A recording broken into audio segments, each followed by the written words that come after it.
Hi, my name is Joel DeYoung. I'm with Hothead Games. I'm the producer on Hothead's newest title. Our game's called Swarm. Today I'm going to show you a little sample of what you can do in the game. We're really excited about this title. It's coming out in early 2011. So to start out, I'm going to introduce you to the main star of this game, the Swarmite. There's 50 of these little guys here. They're blue, pudgy, kind of daft.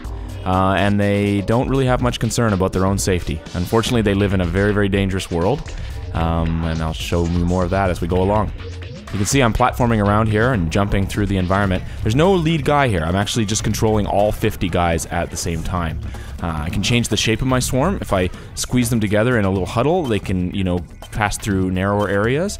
Or if there's a lot of collectibles, say, that I want to pick up, I can spread them out and they take a really wide berth and allow me to pick up as many things as possible really quickly. I can also combine moves where I, for instance here, take them, huddle them together and jump at the same time, and then they'll sort of naturally form this little totem pole. And if I'm really careful, I can even move them while I do that. So saying this world is really dangerous, you can see there's all kinds of hazards for them to run into. There's these little traps they're hitting, there's an open saw blade, and you'll start to see as you go along, a lot of these guys are going to befall some pretty horrible tragedies as we go. But of course we hit these little blue things, and they're effectively health packs in the game, and that allow us to replenish our swarm up to 50. And so now we've got 50 guys again, and we can do that little totem move and jump, and we lost a few guys back there, but we hit another health pack and we can simply replenish the swarm. Now here's a little puzzle where I'm trying to get all of these 4 lights to light at the same time. If I move my swarm around normally, it's hard to do it before they time out. But if I spread them, then that allows me to actually hit them in time, and then I get these extra collectibles, nice juicy pickups, lots of points, and I can get those. Alright, so moving on, let's show you some of the jumping we can do here in some of the more hazardous parts of the world. You can see this is a pretty narrow ledge, and I'm losing some guys.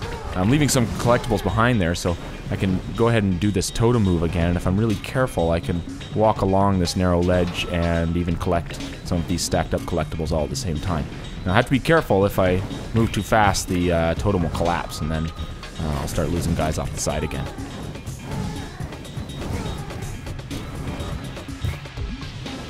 So these guys are going to run into all kinds of difficulty in the world. They're going to die in lots of horrific ways. They get smushed, sliced up, burned, electrocuted, you name it. But as I mentioned, the main thing is it's not all about the individuals, it's about the group. And if you just manage to get a few of them, then you're doing all right.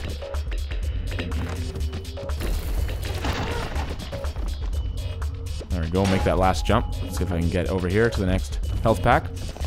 Okay, so now I want to show you one of the ways we can have these guys cooperate with each other to really get a job done.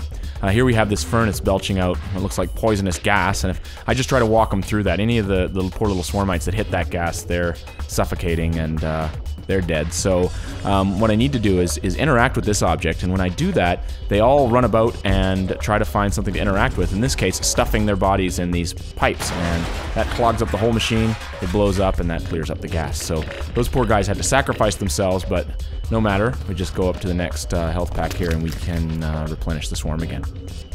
Now, sometimes when I get them to cooperate to solve a problem, we get to use explosives, which is always fun. So we'll send them running off here to grab these bombs. Now you'll notice some of them don't even do it correctly, and they've picked each other up. But if I go up to the ledge here, then I can get them to roughly aim it at the center of that wall, and those poor Swarmites got thrown too, but managed to blow up all the parts we needed, and the drawbridge fell down. So as we move into this next area, we've got some more bombs that'll pop out of the ground, but in this case, this whole area is surrounded by explosives, and you'll find this in this game a fair bit. Something blows up, and it starts a chain reaction, and all hell breaks loose. And so let's see if we can get some of that going on here. So we've picked up these 5 bombs, and if I aim it at a particular thing, like say this large crate, then when I throw it, they're gonna find wherever they can a large crate and throw it. And it looks like all the bombs went over to the left that time.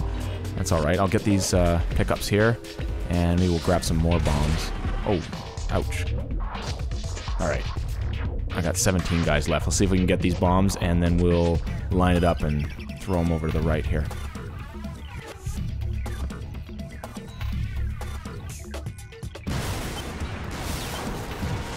There we go. Oh, it's getting kind of crazy. I gotta get in here and see if I can get the get these collectibles.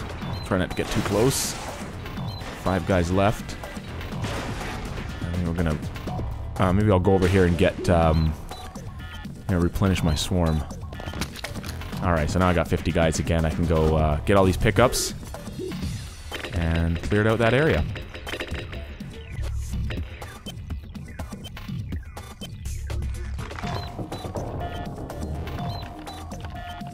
So that's about it for this little sample of what you'll find in Swarm.